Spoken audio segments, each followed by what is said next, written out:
this girl, Big Bertha, my Milwaukee Nutbuster, I think is what it's called, but this is my weapon of choice when I do stuff like that, because this thing is just no joke. But all you got to do is impact it. And the reason is it's dimpled to hold this nut in place, to hold the basket on. So I guess if you put some power to it, watch this. It's done. Get that nut out of there. And instead of pulling the whole clutch assembly out right now, we're going to just take the whole thing right off. There we go. So now that we're tearing things down, let's look at some of these parts. So we've got the washer that was inside the basket. And we've got some parts. We've got this washer. We've got these two washers.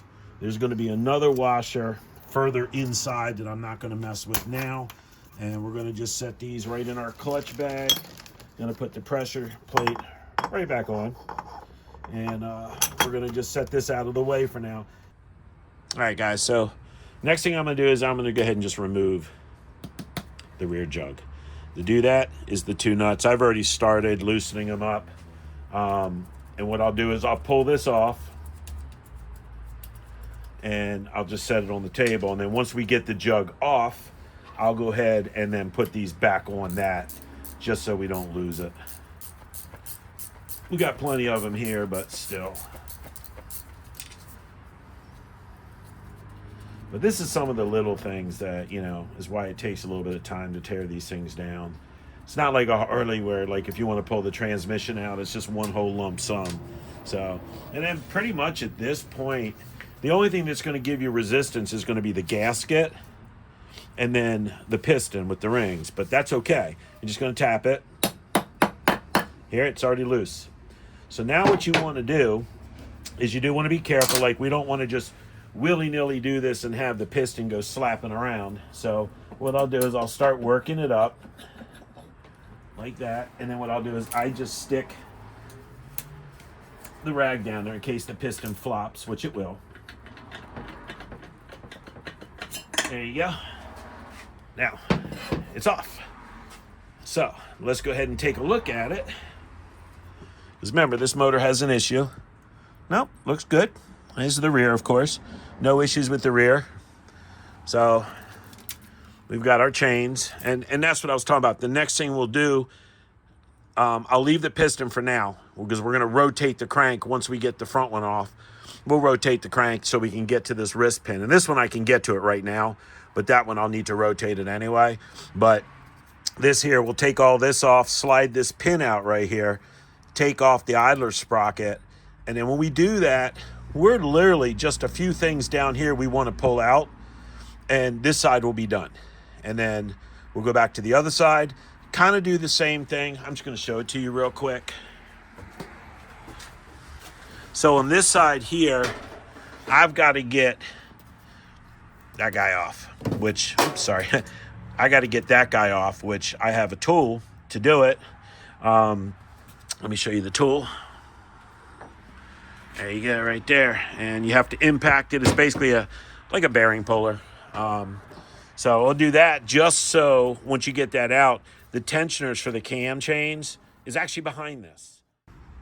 Okay, so now that we have the jug off, we're going to go ahead and get the tensioner, the idler pulley, or idler gear, the pin. We're going to get this off. So let me show you how to do that. Not a big deal at all. You just got two 10 millimeters here.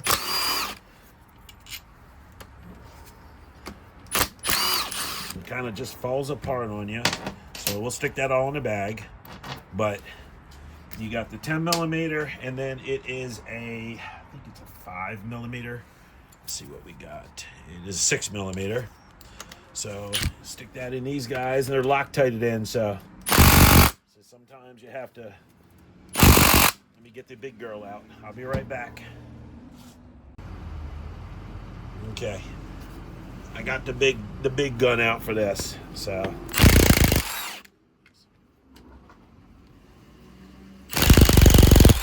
You can see that Loctite is definitely making it a little tougher. Let me set this back just a little bit. We'll get this out. It's one, You got 3 total to do. There's one of your chain guides. There you go. All right, I'll set this out of the way for a minute. So now this is your lower chain from the crank. Okay, so we got all our parts here, and what you need to do now is you'll see this pin right here. You just have to pull that pin out. So you just gently get on it with the needle nose, take a little twist, and it slides right out. When you put it back together, everything's got to be lubricated. So, but that's pretty much it for this. So that comes off. This comes out. Your chains are out.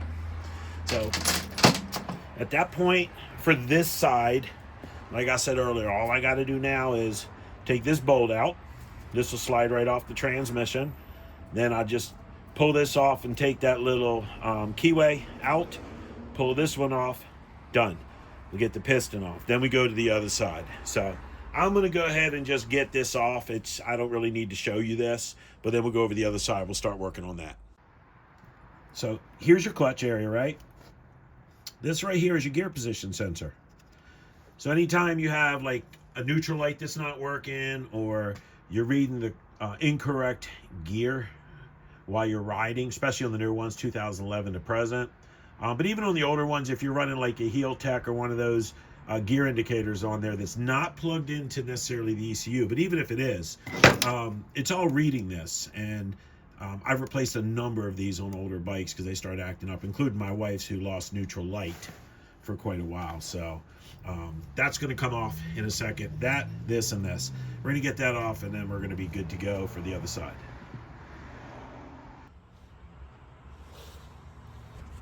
All right, so we went ahead and we have the jug off, all the tensioners, everything, the chains, that's gone. Right now, we're working on, this is your water pump right there. So we're going to take the water pump off. This is the gear shifter for the transmission. We're going to take that off, secondary off, both pistons, this breather. And when we do that, we'll be ready to turn the motor over after we loosen up the case bolts. So we'll be back shortly. All right, so here's where we're at. So right now, you got the rods. Pistons are already gone. We went ahead and just took care of all this. I didn't video it. This breather has to come off because that is a case. There's 2 case bolts on top. Well, actually, I take that back.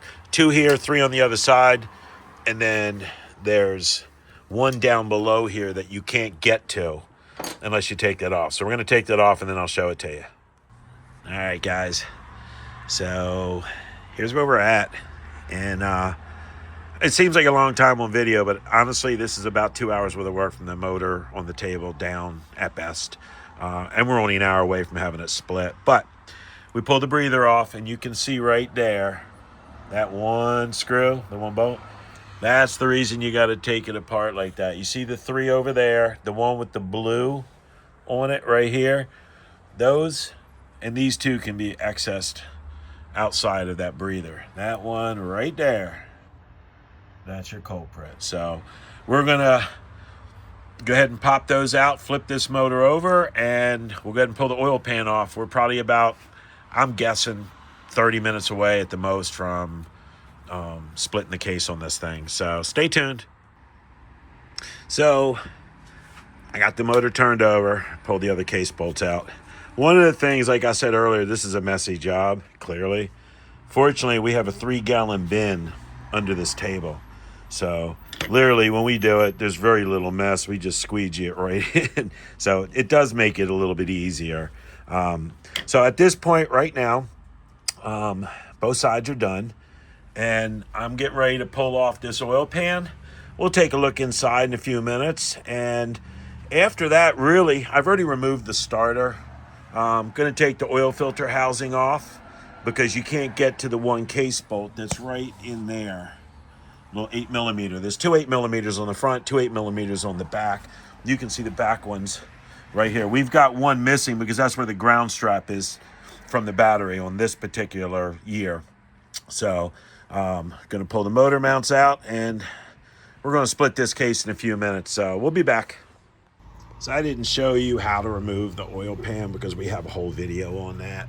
I just popped it off. However, as we said, this motor's got problems. So, wow, look at that. Let's see if we can zoom in a little bit. That's bearing material, pretty positive. When we get in there, does not look good at all, but that's okay. The motor's not locked up. That's the good news. So we'll be down to the crank shortly, probably in about an hour, half hour, I guess. And we'll get a good look and see what's going on with this guy. But I'm going to go pull these screens off. You can see a little bit of stuff in there, but we'll inspect them, probably replace those. So all the case bolts are out. They're in cardboard. The reason being they're in cardboard, you can see there's washers. There's copper washers, but not on all of them, just on some of them. And some of the bolts are a little different length. There's also one there and one down in there.